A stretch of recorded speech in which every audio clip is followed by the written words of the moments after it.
Harry Potter ve Felsefe Taşı 11. Bölüm Quidditch. Kasım ayına girdiklerinde hava çok soğudu birdenbire. Okulun çevresindeki dağlar buz grisi bir renge büründü. Göl donup çeliğe döndü. Her sabah çiğle kaplanıyordu yer.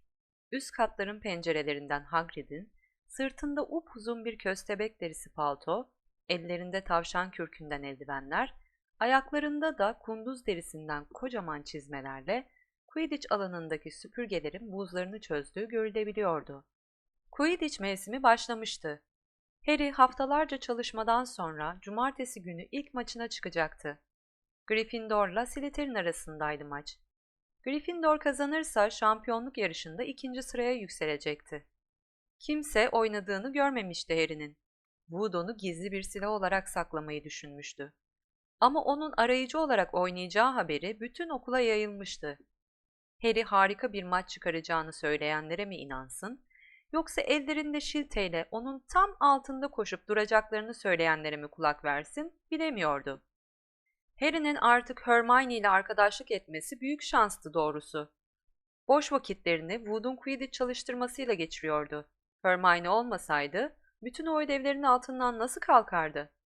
Hermione okuması için çok ilginç bir kitap vermişti ona. Çağlar Boyu Quidditch kitabını.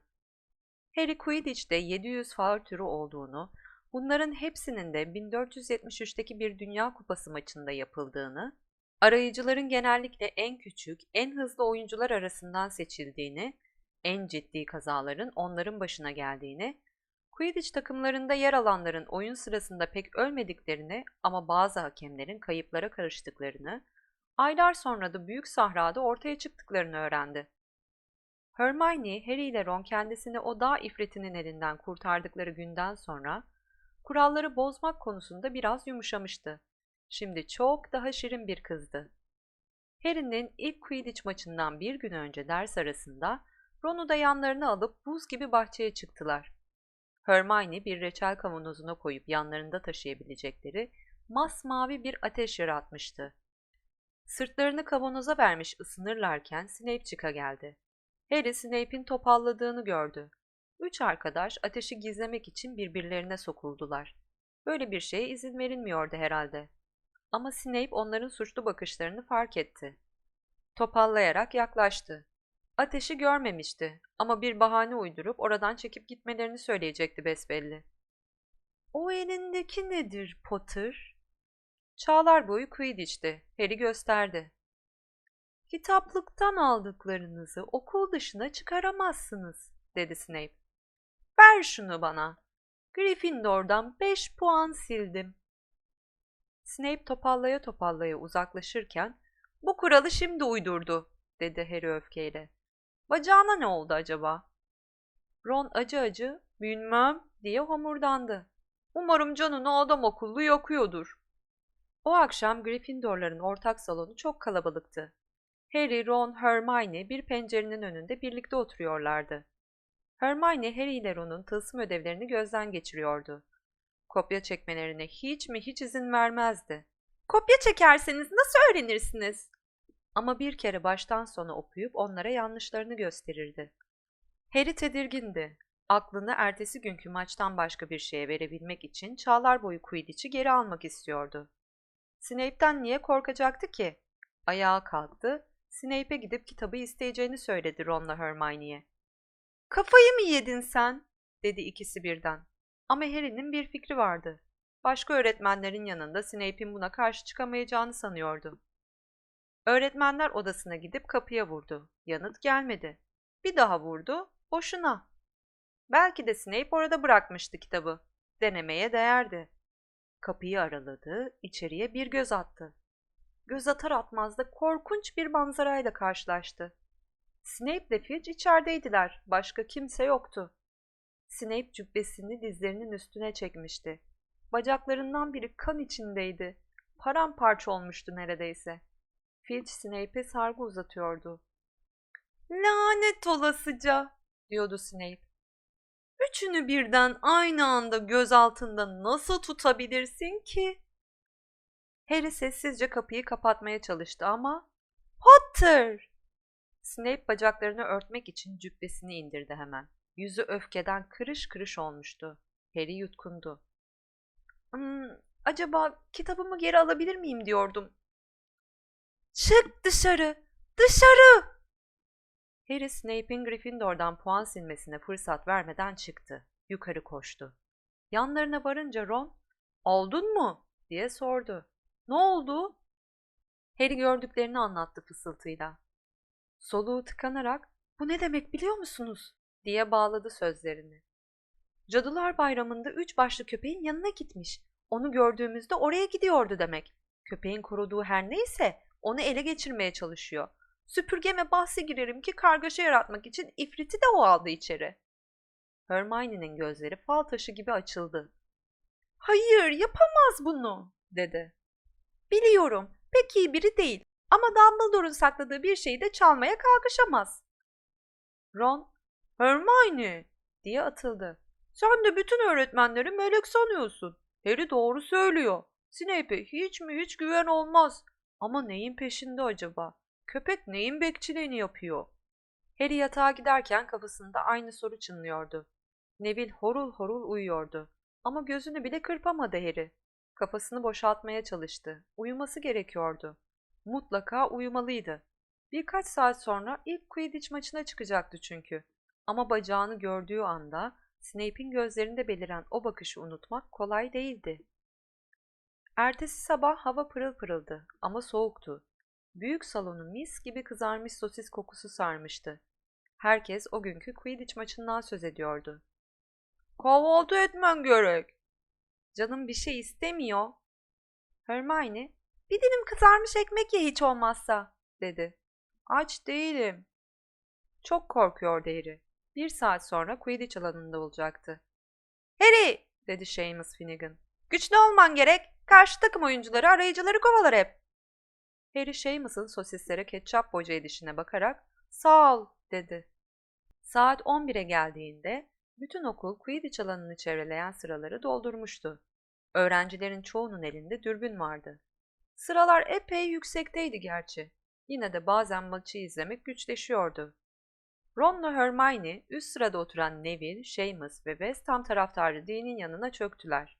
Harry'e sürpriz yapmışlar, Scabbers'ın parçaladığı çarşaflardan birinin üstüne "Başkan adayımız Potter" yazmışlardı. Çizgileri hiç de fena olmayan Dean, yazının altına kocaman bir Gryffindor arması, kanatlı bir aslan resmi kondurmuştu. Hermione de minicik bir büyü yaptı. Harflerin boyuna renk değiştirmesini sağladı. Bu arada soyunma odasında Harry ile takım arkadaşları kırmızı formalarını giyiyorlardı. Slytherinler yeşil formayla oynayacaklardı. Wood herkesin kendisini dinlemesi için birkaç kez öksürdü. "Hadi bakalım beyler," dedi. "Hanımları unutma," dedi kovalayıcı Angelina Johnson. "Ve hanımlar," dedi Wood. "Vakit geldi." "Büyük maç," dedi Fred Weasley. "Hepimizin beklediği maç," dedi George. Fred, "Oliver'ın konuşmasını artık ezberledik," dedi Harry'e.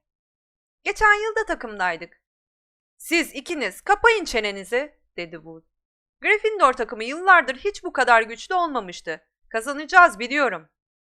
"Kazanamazsak canınızı okurum" gibilerinden baktı. "Tamam, vakit geldi. Hepinize iyi şanslar." Harry, Fred'le George'un peşinden soyunma odasından çıktı. Dizleri zangır zangır titriyordu. Alkışlar arasında alana yürüdüler. Hakem Madame Hook'tu. Alanın tam ortasında durmuş, elinde süpürge iki takımı bekliyordu. Takım oyuncuları çevresini sarınca "Kuralların dışına çıkmadan oynayın," dedi. Harry onun bunu söylerken Slytherin kaptanı 5. sınıf öğrencisi Marcus Flint'e baktığını gözden kaçırmadı. Flint'te biraz ifrit kanı vardı anlaşılan. Yükseklerde dalgalanan başkan adayımız Potter yazısını gördü o sırada. İçi bir tuhaf oldu. Şimdi daha korkusuzdu artık. "Süpürgelerinize binin lütfen." Harry Nimbus 2000'ine bindi. Madame Hook gümüş düdüğünü bütün gücüyle öttürdü. 15 süpürge göğe havalandı. Yükseldiler, yükseldiler. "Gryffindor'dan Angelina Johnson, Quaffle'ı hemen yakaladı. Ne müthiş bir kovalayıcı şu kız. Üstelik ne kadar da çekici. Jordan!" "Özür dilerim profesör." Weasley ikizlerinin arkadaşı Dee Jordan anlatıyordu maçı. Profesör McGonagall da yanında oturmuş onu denetliyordu. Fişek gibi yükseliyor. Çok güzel bir pas attı Alicia Spinnett'a. Alicia'yı Oliver Wood keşfetmişti. Geçen yıl yedek kaldı. Alicia'dan yine Johnson'a. Hayır! Slytherinler kaptı Quaffle'ı. Slytherin kaptanı Marcus Flint Quaffle'la ilerliyor. Bir kartal gibi süzülüyor havada. Tam golünü... Hayır! Gryffindor tutucusu Wood engel alıyor. Quaffle Gryffindorlarda. Gryffindor kovalayıcısı Katie Bell Flint'in yanında pike yapıyor. Canı epey yandı herhalde. Kafasına bir bludger indi. Quaffle Slytherinlere geçti. Adrian Pusey direklere doğru ilerliyor. Ama ikinci bludger da onu engelledi. Ya Fred ya George Weasley yolladı topu. Hangisi bilmiyorum. Gryffindor vurucuları iyi çalışıyor. Quaffle şimdi Johnson'da yine. Önü açık. Hızla ilerliyor. Uçuyor. Bir bludger'ı sıvıştırdı işte. Direkler tam önünde. Haydi Angelina. Tutucu Bletchley dalıyor. Tutamıyor. Gryffindorlar gol! Gryffindorların sevinç çığlıkları yükseldi göğe. Slytherinler ise homurdanıyordu. Şöyle toparlanın biraz, kıpırdayın. Hagrid! Ron'la Hermione Hagrid'e yer açmak için birbirlerine iyice sokuldular. Boynuna astığı dürbüne hafifçe vurarak "Kulübeden seyrediyordum," dedi Hagrid. "Ama burada kalabalığın içinde olmaya benzemiyor. Snitch daha görünmedi değil mi?" "Hayır," dedi Ron. "Harry'e daha hiç düşmedi." Hagrid dürbününü kaldırıp gökte bir nokta gibi görünen Harry'e bakarak "Daha başına bir iş gelmedi ya, bu da bir şey," dedi. Harry tepelerinde çok yükseklerde Snitch'i kollayarak dönüp duruyordu. Bu taktiği Wood'la birlikte hazırlamışlardı. "Snitch'i görünceye kadar bir şeye bulaşmayacaksın," demişti Wood. "Gerektiğinden önce saldırıya uğraman doğru olmaz." Angelina sayı yapınca Harry de dayanamamış birkaç takla atmıştı. Şimdi yine Snitch'i kollamaktaydı. Bir ara şöyle bir altın parıltısı görür gibi oldu. Ama Weasley'lerin kol saatlerinden birinin yansımasıydı bu. Bir arada bir bludger top mermisi gibi hızla geldi üstüne. Ama Harry eğildi. Fred Weasley de bludger'ın peşine düştü. Bludger'a bütün gücüyle vurup onu Marcus Flint'e doğru savururken "Sen iyisin ya Harry!" diye bağırdı. "Slytherin saldırıyor!" diyordu Lee Jordan. Kovalayıcı Pusey iki bludger'dan, Weasley'lerden, kovalayıcı Bel'den sıyrıldı. İlerliyor. 1 dakika. Snitch miydi o? Adrian Pusey sol kulağının dibinden yıldırım hızıyla geçen sapsarı parıltıya bakayım derken Quaffle'ı düşürdü. Seyircilerden bir mırıltı yükseldi. Harry de gördü onu. Büyük bir heyecanla altın ışıltıya doğru süzüldü. Snitch Slytherin arayıcısı Terence Higgs'in de gözünden kaçmamıştı. Neredeyse burun buruna Harry ile topu kovalamaya başladılar. Öteki oyuncular ne yapmaları gerektiğini unutup havada salınarak onları seyretmeye koyuldular. Harry Higgs'ten daha hızlıydı. Küçücük yuvarlak topun kanat çırparak nereye yöneldiğini görebiliyordu. Daha da hızlandı. Güm! Aşağıdaki Gryffindorlardan öfkeli çığlıklar yükseldi. Marcus Flint kasıtlı biçimde Harry'nin önünü kesmiş, Harry de havada boyuna yön değiştiren süpürgesine sarılmak zorunda kalmıştı can havliyle. "Faul!" diye bağırdı Gryffindorlar. Madame Hook öfkeyle bir şeyler söyledi Flint'e. Sonra da Slytherinleri penaltı ile cezalandırdı. Ama o kargaşa içinde altın Snitch gözden yok olup gitmişti yine. Aşağıda oturduğu yerde Dean Thomas avazı çıktığı kadar bağırıyordu. "At dışarı! Kırmızı kart!" Ron, "Bu futbol değil Dean," diye hatırlattı ona. "Quidditch oyuncularını oyundan atamazsın. Hem kırmızı kart da nedir?" Ama Hagrid de Dean gibi düşünüyordu. "Kuralları değiştirmeleri gerek. Flint Harry'i tepe üstü yere çakabilirdi." Lee Jordan yan tutmamak için çok zorlanıyordu. "Böyle apaçık, böyle alçakça bir saldırıdan sonra..." "Jordan!" diye gürledi Profesör McGonagall. "Yani böyle pisliğe..." "Jordan, seni uyarıyorum." Peki. Flint Gryffindor arayıcısını az kalsın öldürecekti. Olur böyle şeyler. Şimdi Gryffindor penaltı kullanacak. Spinnet dışarı atıyor. Sorun yok, oyun sürüyor. Top yine Gryffindor'da. Tam o sırada Harry başının üstünden tehlikeli biçimde geçen bir başka bludger'ı savuşturmayı başardı. Süpürgesi ansızın yalpaladı, ödü koptu. Düşeceğini sandı bir an. Elleri ve dizleriyle sımsıkı sarıldı süpürgeye. Daha önce başına hiç böyle bir şey gelmemişti. Aynı şey bir daha oldu. Süpürge onu sırtından atmaya çalışıyordu sanki. Ama Nimbus 2000'lerde binicileri pek öyle fırlatıp atan süpürgelerden değillerdi. Harry Gryffindor direklerine dönmeye çalıştı. Wood'dan mola almasını isteyecekti. Ama süpürgesinin bütüne denetimden çıktığını gördü. Çeviremiyordu onu, yönetemiyordu. Havada zikzaklar çizerek ilerliyor, arada çılgıncasına yalpalayarak binicisini üstünden atmaya çalışıyordu. Lee maçı anlatmaktaydı hala. Top Slytherin'de, Flint Quaffle'ı aldı, Spinet'i geçiyor, Bell'i de geçiyor, suratına bir bulacır indi, keşke burnu kırılsa. Şaka ediyorum profesör, Slytherin sayı yaptı, olamaz! Slytherinlerden bir alkış koptu. Kimse Harry'nin süpürgesinin garip davranışlarını fark etmemişti. Süpürge ağır ağır daha yükseklere çıkarıyordu Harry'i. Yükseldikçe de hopluyor, zıplıyor, yalpalıyordu. "Harry ne yapıyor öyle? Aklım vermedi," diye homurdandı Hagrid. Dürbünüyle baktı. "Onu tanımasam süpürgesini tutamıyor derim ama olacak iş değil." Sıralarda oturan herkes Harry'i göstermeye başladı birdenbire. Süpürge boyuna takla atıyordu havada. Harry'nin bütün yaptığı onu tutunmaya çalışmaktı. Bütün seyircilerin soluğu kesilmişti. Harry'nin süpürgesi çılgıncasına hoplayıp binicisini üstünden attı. Harry tek eliyle süpürgeye yapıştı. Havada sallanmaya başladı. Seamus, "Flint faul yaptığında acaba bir şey mi oldu ona?" diye fısıldadı.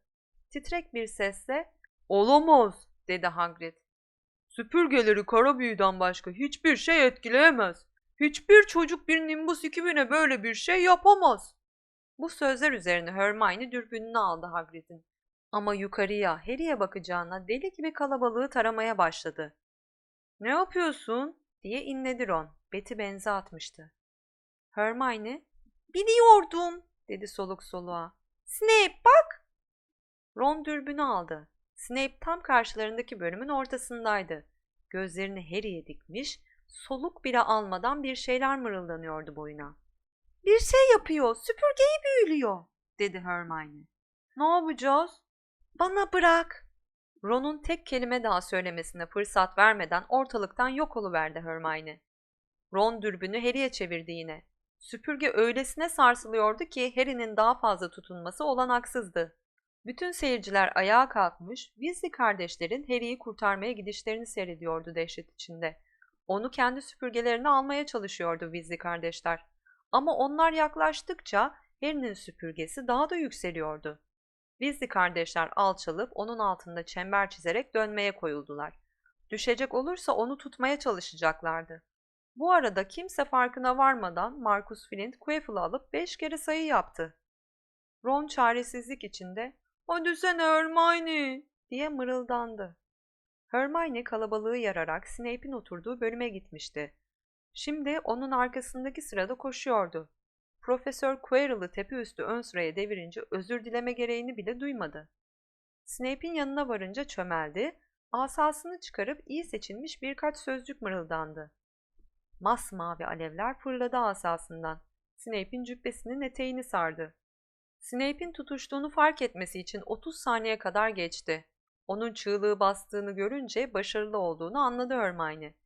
Eteği saran alevleri cebindeki küçük bir kavanozu koyarak oradan uzaklaştı. Neler olduğunu hiç anlamayacaktı Snape. Tamamdı artık. Harry havada süpürgesine yeniden binebilmişti ansızın. "Bakabilirsin Neville," dedi Ron. Neville son 5 dakikadır Hagrid'in paltosuna kapanmış, hıçkıra hıçkıra ağlamaktaydı. Harry hızla alçalmaya başladı. Seyirciler elini ağzına götürdüğünü gördüler onun. Midesi bulanıyordu da çıkaracaktı sanki. Harry 4 ayak üstü indi yere. Öksürdü.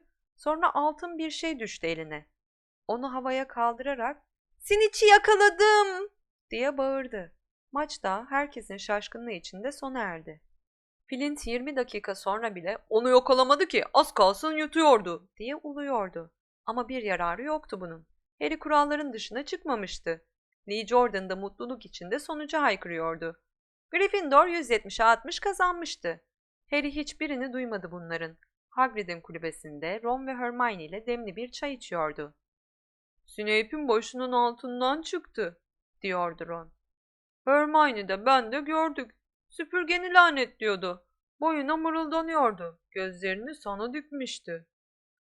Maçı izlerken bunların hiçbirini duymamış olan Hagrid, "Saçma," dedi.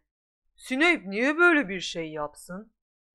Harry, Ron, Hermione birbirlerine baktılar. Acaba anlatsalar mıydı ona? Harry gerçeği söylemeye karar verdi. Onun hakkında bir şey öğrendim, dedi Hagrid'e. Cadılar Bayramı'nda 3 başlı köpeği atlatmaya çalıştı. Köpek onu ısırdı. Artık neyin bekçiliğini yapıyorsa onu çalmaya çalışıyordu Snape. Hagrid çaydanlığı yere düşürdü. Siz Fluffy'yi nereden biliyorsunuz? Fluffy mi?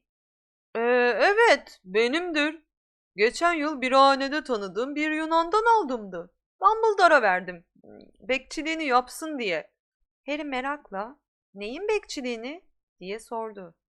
Hagrid, başka bir şey sorma bana, diye homurdandı. Büyük bir sırdır bu, söyleyemem.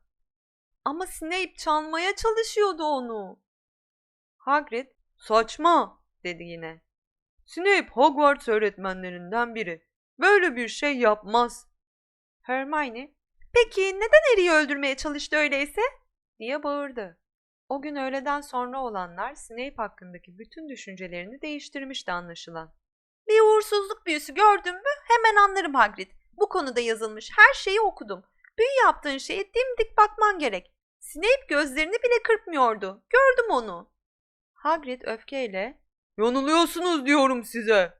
diye gürledi. Harry'nin süpürgesi niye öyle şeyler yaptı aklım ermez. Ama Snape öğrencileri öldürmeye kalkışacak biri değil. Şimdi dinleyin beni, üçünüz de. Sizi ilgilendirmeyen şeylere bulaşıyorsunuz. Tehlikeli bir şey bu. O köpeği unutun. Neyin bekçiliğini yaptığını da unutun. Bu Profesör Dumbledore'la Nicholas Flamel arasında bir şey. Ha, diye mırıldandı Harry. Demek işin içinde Nicholas Flamel diye biri daha var, öyle mi? Hagrid öfke içinde kendi kendine lanetler yağdırıyor gibiydi.